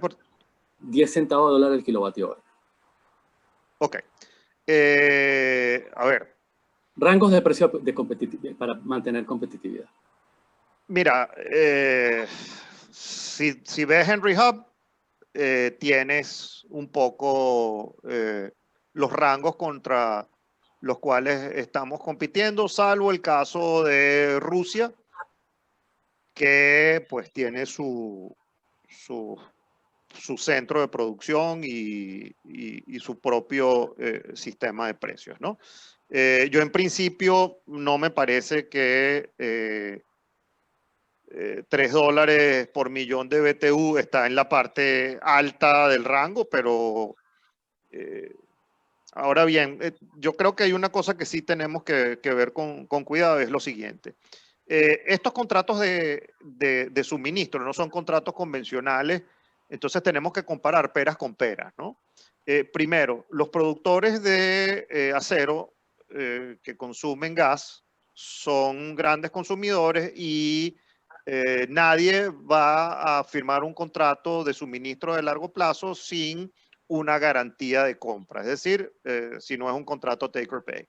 Los contratos take or pay, pues evidentemente llevan consigo la parte de protección de precio para ambas partes, ¿no? Entonces, sin haber elementos de distribución aquí, estando al sur del lugar donde más gas hay en Venezuela y existiendo ya la infraestructura de transporte para llegar a Guayana, a mí me parece que incluso precios más bajos podrían ser perfectamente alcanzables y competitivos, beneficiosos para los productores de gas. Desde el punto de vista de la electricidad, pues ocurre algo similar y en este caso, digamos, está en el interés de todas las partes. Primero, nosotros utilizamos precios de los contratos de referencia de los grandes consumidores de energía, los contratos de largo plazo, take or pay, de los grandes productores en los grandes centros de generación hidroeléctrica. Y los rangos de precios están entre los $15 el megavatio, es decir, 15 centavos por kilovatio hora, y centavos, y los $35 por megavatio hora. Nosotros nos estamos yendo a la parte alta. ¿Qué ocurre en el caso particular de Venezuela? Tú vas a tener por muchísimo tiempo un exceso de capacidad de generación por sobre la capacidad de consumo, de demanda, lo cual está impuesto fundamentalmente por las restricciones de transmisión, pero también por la estabilidad del sistema, y aquí tal vez hayan personas que puedan aclarar esto con muchísima más transparencia que yo, ¿no? Natalio, no sé si está presente José Aguilar o Miguel Lara, pero por razones de estabilidad tú tienes que tener en el sistema generación térmica y por razones de confiabilidad también, ¿no? Entonces, tú vas a tener mucha energía hidráulica que vas a querer vender y no vas a tener demanda por un buen tiempo para toda esa energía. Entonces, eso quiere decir que si la demanda es baja y tienes mucha oferta, pues sería muy racional facilitar actividades industriales que sean rentables, que puedan aportar al Estado al tiempo que mantienes a la gente competitiva. Pero los precios de referencia a nivel internacional para contratos de estas magnitudes no están en los niveles de $100, están en los niveles máximos de $35, los renegociados recientemente, y les puedo ofrecer la literatura de esas referencias, ¿no? La fuente. Claro, para aclarar el tema de la oferta, según lo que hemos conversado en el pasado, siempre se parte del principio que estamos recuperando el parque hidroeléctrico, al igual que el parque termoeléctrico. No es la figura, no es la foto actual. Evidentemente. Bien. En el tema de talento, hay un par de preguntas sobre la preocupación que hay en cuanto a que muchos profesionales del área ya no están disponibles en el país. En todo este tema de los análisis que se han hecho para recuperar esta industria, ¿cómo están viendo el tema de captación, regeneración de talento? ¿Nos puedes comentar? Sí, bueno, ese es uno de los temas que consideramos y hemos estado empujando porque se traten, particularmente el tema a nivel social de la fuerza trabajadora. Ahora bien, si nos vamos a el know-how, digamos, en Venezuela queda talento.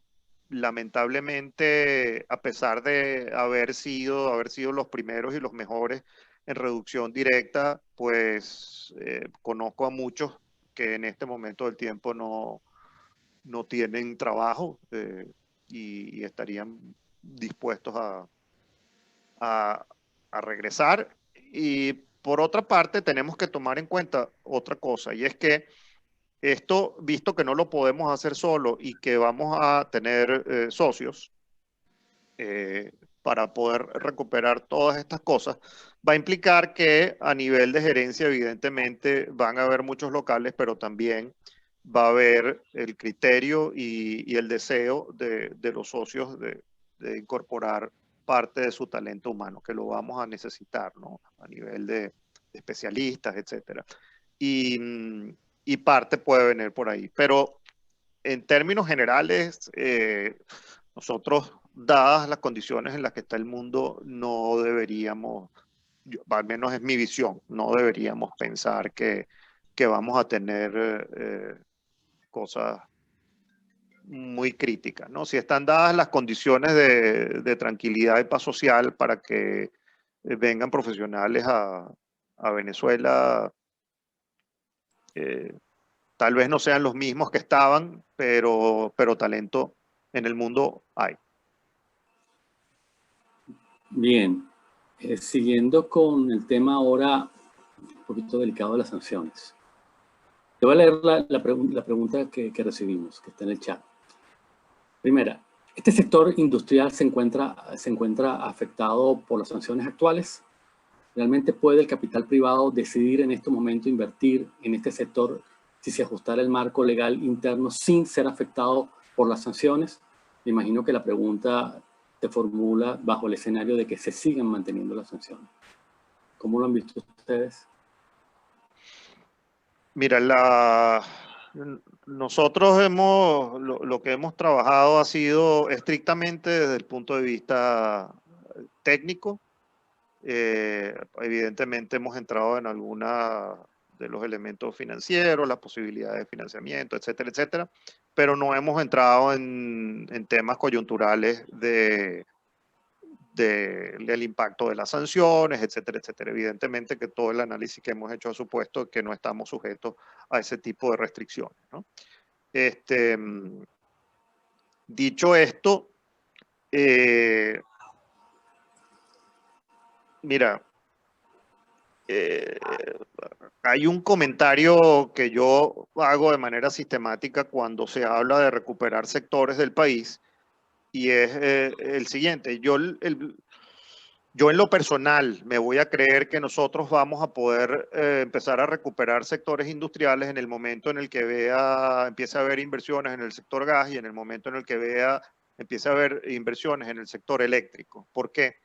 Porque si yo voy a levantar la producción de aquí a un año, de producción de crudo, de lo que tú quieras, yo tengo que ver, si no estoy haciendo las inversiones en el sector eléctrico hoy, qué sector eléctrico voy a tener dentro de un año, porque ese es el sector eléctrico, la confiabilidad, etcétera, con la que yo voy a contar cuando mi inversión empiece a madurar, bajo el supuesto que tengo que hacer ciertas reparaciones. Y si eso no se da, pues yo considero que a la hora de la chiquita de firmar el cheque, pues veo a muy pocas personas en el mundo dispuestas a firmar cheques de inversión para rehabilitación industrial sin que ocurran estas cosas. De nuevo, y lo hemos conversado con ustedes, esto yo creo que no es cuestión de una industria, esto es cuestión de un sistema. Y lo hacemos de manera sistémica o creo que estamos viendo las cosas de forma equivocada, porque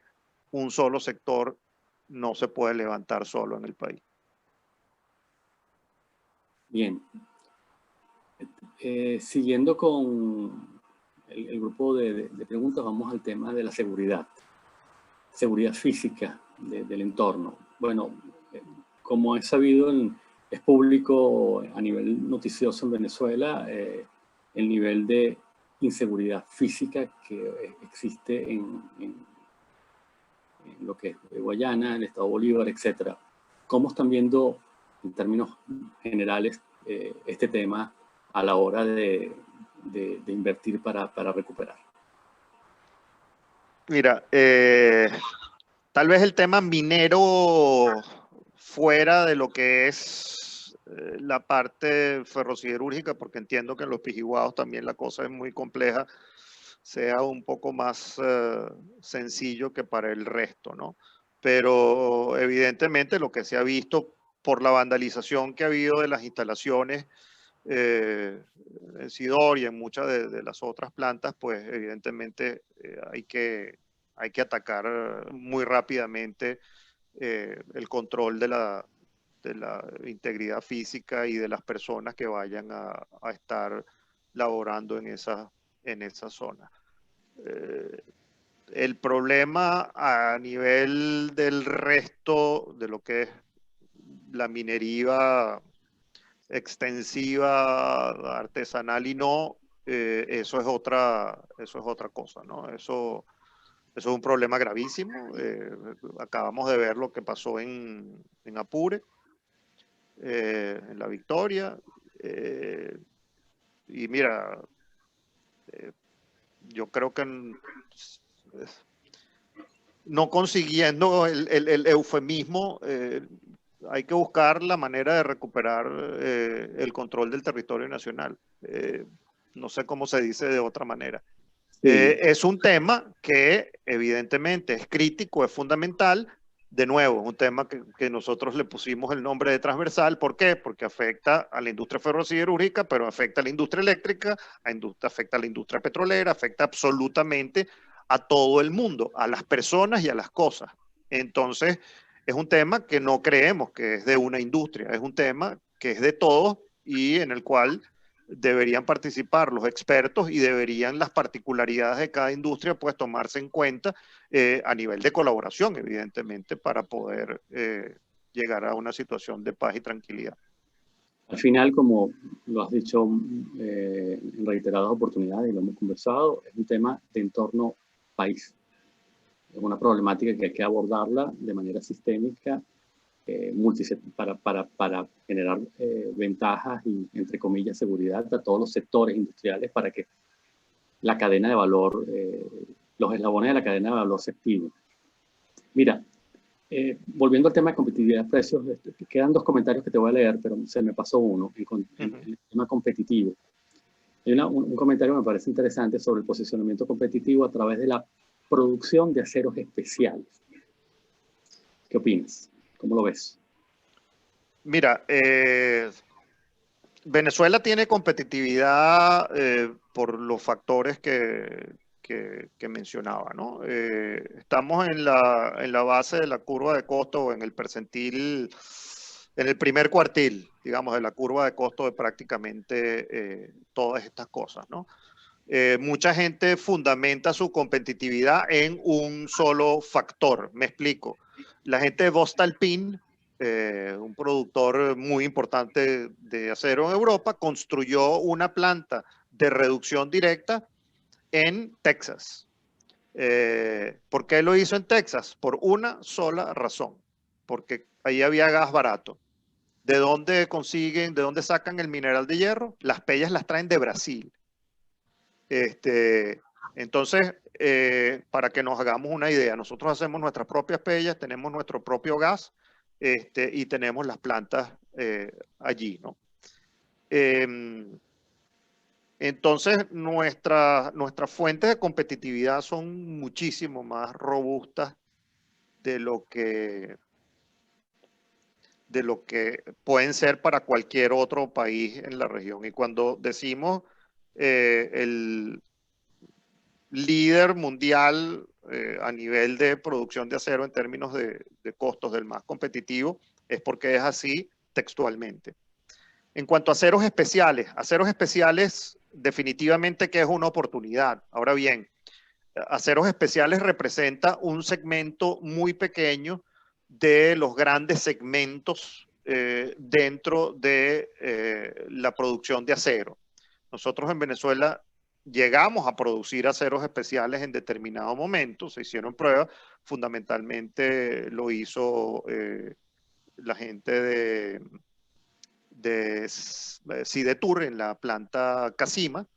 Ellos entiendo que tenían unas operaciones de fabricación de partes y piezas automotrices y entonces eso requería aceros especiales y los produjeron. Sidor también tuvo sus aventuras, digamos, sin tener desgasificadores de vacío, que es lo que se requiere para poder hacer aceros especiales después. Hicieron aceros especiales, pero de nuevo, frente a lo que nosotros tenemos por delante para recuperar en volumen de mercados, inicialmente nosotros no tenemos aceros especiales a la mano para recuperar mercados y recuperar capacidad productiva. En el futuro es definitivamente una de las grandes oportunidades que podríamos tener. ¿Por qué? Porque tenemos ese espacio de crecimiento, aproximadamente 6 millones de toneladas de acero líquido con materia prima de excelentísima calidad, porque es acero muy puro, hierro de alta pureza, de composición muy predecible, que es fundamental, y a partir de allí se pueden hacer muchísimos desarrollos en múltiples áreas en la parte de aceros especiales. Pero en este momento del tiempo y en el corto plazo no es un banco bajito, no es una oportunidad inmediata. Claro. Te voy a leer un último comentario que tiene que ver con participación nacional. Te agradezco brevedad para luego abrir unos 15 minutos de participación de los asistentes. La pregunta es la siguiente. ¿Cómo podría participar el sector privado en la cadena de valor del hierro si desde 1974 la actividad de explotación de la industria del hierro está reservada de forma exclusiva al Estado? ¿Conoce algún esquema de participación que no lesione la reserva establecida en el decreto 580? No, bueno, se ha hecho de facto. Yo no conozco los detalles legales, pero definitivamente que desde el punto de vista filosófico, a mí me parece que no tiene ningún sentido que eso siga existiendo. Creo que le ha hecho muchísimo daño. La limitación más importante que ha existido para el crecimiento de la industria en Venezuela ha sido el control del mineral de hierro, porque incluso todos los inversionistas extranjeros que vinieron a producir reducción directa en Venezuela tuvieron eventualmente que cerrar sus plantas o operarlas de manera subóptima porque no tenían acceso o a la calidad del mineral que les habían prometido o al mineral procesado que requerían para sus plantas, llámese pellas, ¿no? No existe ningún motivo para que el Estado participe en esa actividad. De hecho, creo que Irán y muy pocos otros países, Corea del Norte, son los únicos países en los cuales empresas del Estado siguen participando en esto, y por supuesto China. Pero yo creo que la pregunta hay que hacerla al revés, y es, ¿cómo podemos justificar que el Estado esté realizando inversiones y participando y manejando actividades industriales que en el mundo entero las hacen los privados, cuando a nivel de servicios públicos y de los bienes y servicios que debe proveer el Estado, las necesidades de la población no están siendo satisfechas? Y espero haber respondido. Bien, en aras del tiempo, bueno, hay otras preguntas, voy a tratar de bajarlas para hacer un dossier. Voy a abrir un espacio de unos 10 minutos más, 10-15 minutos para la participación de los interesados, de quienes estén interesados en hacer algún comentario. Si alguien quiere participar, bueno, con la señal de costumbre, el icono de levantamiento de la mano para darle el derecho a palabra. Miguel, adelante. Hola, Víctor, muchas gracias por tu buena, excelente presentación. Yo me tuve que desconectar unos minutos, pero simplemente quería preguntarte si en el marco, sé que no es tu tema, pero quería ver si puedes opinar sobre ello, si te sientes con la claridad sobre la ley antibloqueo. Sabemos que eso es una ley que tiene su característica política, pero tiene un mensaje también pragmático, ¿no? Entonces quería preguntarte si tú por esa vía ves alguna capacidad de acción en todo lo que has comentado para porque sé que sabemos que han habido, bueno, con toda la opacidad de la información, que se están haciendo entregas en otros sectores económicos de empresas, actividades, etcétera, inclusive aquellas actividades reservadas. Quería preguntarte qué opinas tú de eso. Mira, yo opino que en este sector particular no importa lo que pongas, va a ser muy complicado porque tienes muchísimos requerimientos sistémicos, ¿no? Tú puedes pensar en quien tú quieras, pero a quien decidas tú entregarle las cosas, si tiene que poner dinero, si tiene que invertir sus recursos, te va a hacer la misma pregunta. Te va a preguntar de dónde voy a sacar el gas y cuánto me cuesta, y de dónde voy a sacar la electricidad y cuánto me cuesta, y cómo voy a obtener el mineral y cuánto me cuesta. Y eso, digamos, para quien lo va a hacer una promesa o una buena intención no sirve.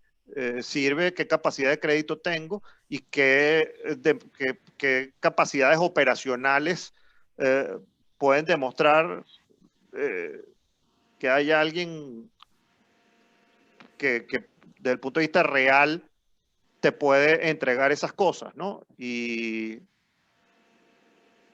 hoy no tenemos eso, ¿no? Entonces, yo no lo veo. Ojo, y voy un poco más allá, porque también es una industria que algo conozco, que es la industria, y que me gusta, que es la industria petrolera.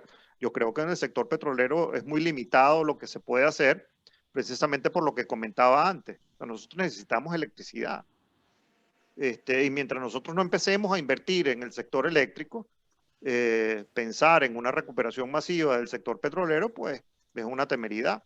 O sea, nosotros no estamos en capacidad hoy de operar un sistema por encima de una demanda de 10 megavatios, de 10.000 megavatios de potencia pico. Entonces, reactivemos los sectores y vayamos a 14.000 megavatios de potencia pico. ¿De dónde lo vamos a sacar?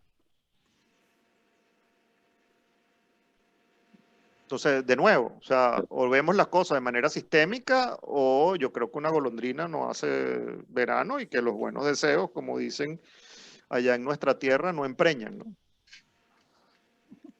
Vale. María Gabriela Planchard, adelante.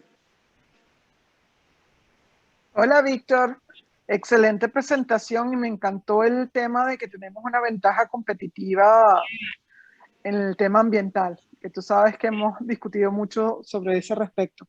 Mi pregunta es un poco más entender cuánto es el tiempo, si se dan todas las condiciones del cambio sistémico en lo que estamos totalmente de acuerdo, ¿cuánto será ese tiempo adicional que hay que calcular dejando como que todos los elementos necesarios para estar en producción activa en el país? O sea, el entender de cambiar estructuras, porque muchas están siendo canibalizadas por chatarra, el entender el cambio de regulaciones, el entender qué tiempo estimas tú en very high level, en alto nivel, es ese tiempo adicional que nos resta competitividad, por supuesto.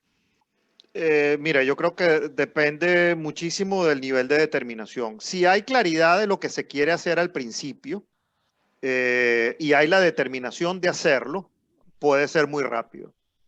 Porque, por ejemplo, en este sector particular, desde el punto de vista regulatorio no hay mucho que inventar. O sea, es relativamente sencillo. Y desde el punto de vista de facilitar para que se hagan las cosas, es concretar las negociaciones y los procesos que se vayan a llevar a cabo para estructurar todas esas cosas. Una vez eso esté listo, el proceso es relativamente rápido y en esta cadena va a ocurrir de manera secuencial. O sea, primero tú vas a ver una cantidad de inversiones importantes que se tienen que dar una vez estén esos elementos listos. Ya, o sea, en la reconstrucción de Sidor, en la reconstrucción de las plantas de Pella que están fuera de Sidor, o sea, tienes que arrancar hoy porque tienes muchos ítems que te van a llegar en 18 meses. Entonces, el resto lo tienes que tener listo.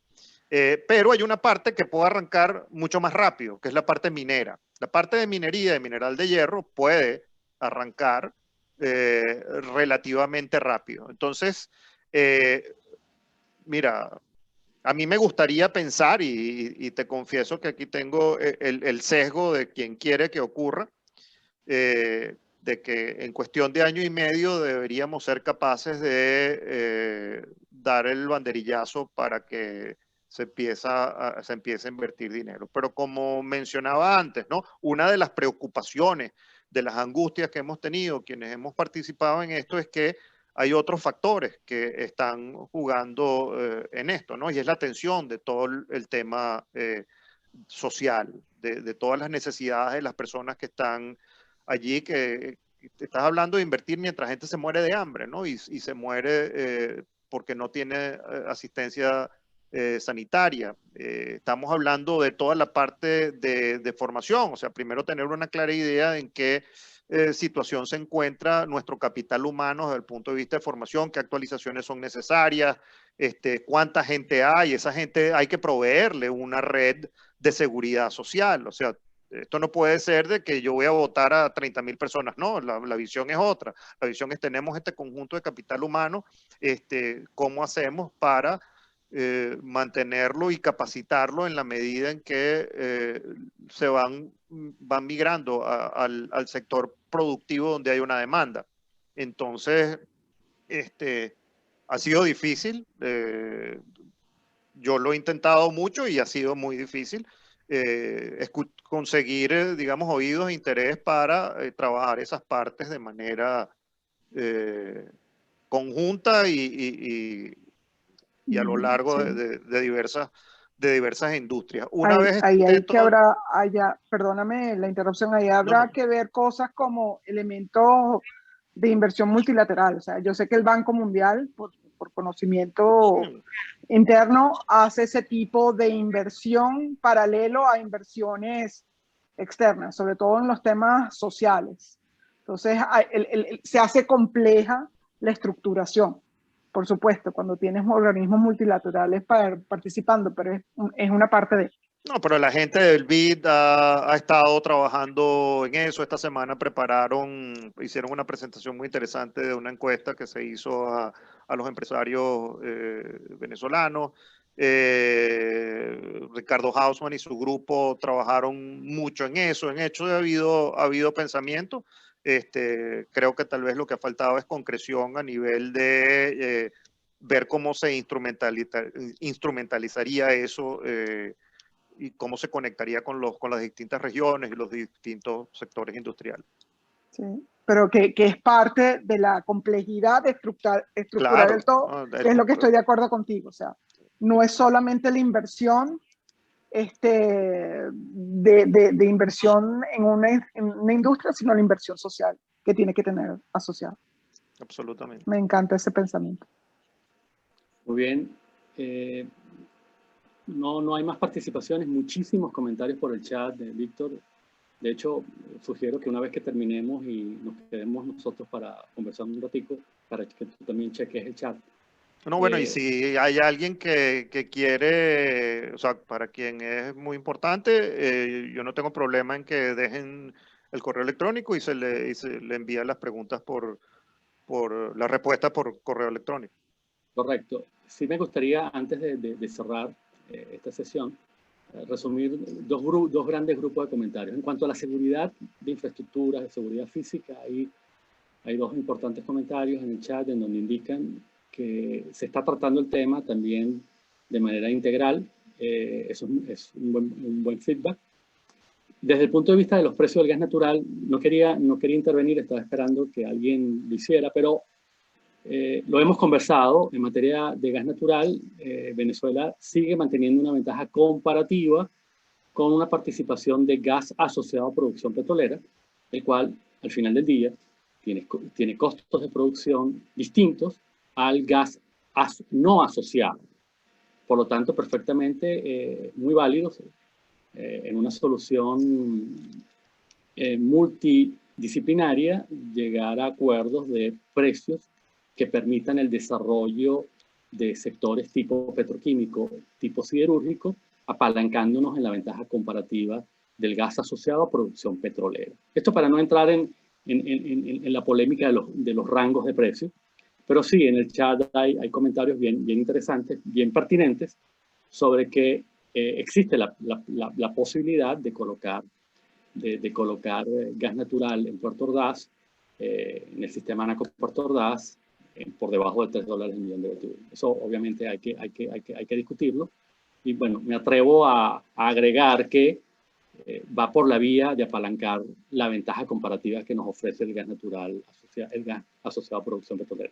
En ningún momento estamos hablando de gas regalado, es la justa revalorización del valor del gas y, bueno, ¿por qué no aprovechar el tema de un gas que viene asociado a producción petrolera y luego darle justo valor y orientación al gas asociado que tiene un costo distinto? ¿Okay? Si me permites un comentario, Tito. Esto es un tema que sale en las reuniones.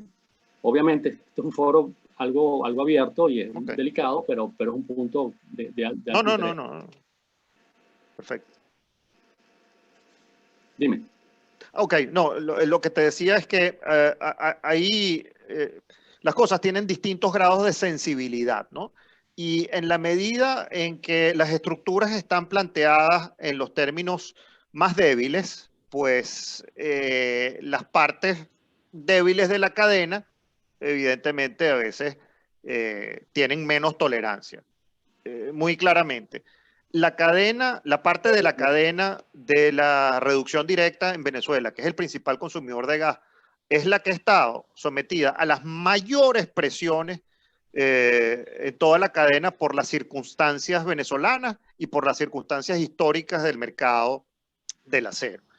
Ahora bien, si tú combinas toda la cadena completa, los niveles de sensibilidad pueden reducirse y puede haber mayor tolerancia. Y eso tiene que ver con las curvas que yo mostraba antes. Entonces, ¿qué pasa? Que tú muy probablemente vas a estar conversando con actores hipersensibles. ¿Hipersensibles por qué? Bueno, porque vienen de esa posición en la cual un centavito les hacía la diferencia entre seguir y no seguir. Es un punto de aclaratoria. Si estamos de acuerdo con que estas estructuras son las mejores estructuras para construir el futuro, que creo que está, digamos, suficientemente bien justificado, yo creo que hay espacios de discusión ganar, ganar y no debería haber ningún problema. Excelente. Bueno, ya estamos dentro de la hora programada. Si no hay ningún otro comentario, algún punto que queda por tocar, bueno, vamos a proceder a cerrar el ciclo de hoy, el foro de hoy, agradeciendo la excelente participación del amigo Víctor Vázquez. Y bueno, en la BPG, como comentaba al inicio en la introducción, vamos a seguir con estos foros en donde vamos a tocar sectores industriales en donde el gas natural es un aporte fundamental. Bueno, Víctor, no sé si para despedirte algún comentario. Sí, bueno, darle las gracias a ustedes. Saben que tanto yo como el grupo que ha venido trabajando en esto somos unos convencidos de que tenemos que hacer esfuerzos conjuntos. Este paso que se está dando de este diálogo, este acercamiento, ojalá sirva para construir una base de trabajo conjunto y que sigamos viendo las cosas de manera de conjunto. Y bueno, y no he mencionado más nombres que el mío, simplemente hacer saber que yo soy la cara de muchísimas personas de las cuales me siento privilegiado por haber podido trabajar con ellos. Algunos de ellos están presentes y bueno, mi reconocimiento y mi gratitud para con ellos también. Bueno, igualmente agradecer a todos los asistentes y agradecer las intervenciones y bueno, el intercambio generado. Nos vemos en una próxima sesión, Víctor. Seguimos trabajando. Perfecto. Y bueno, y cuenten conmigo y con la gente con la que he estado trabajando para cualquier apoyo tendiente a seguir construyendo el futuro de lo que va a venir. Excelente. Bueno, nos vemos. Hasta la próxima. Hasta luego. Chao.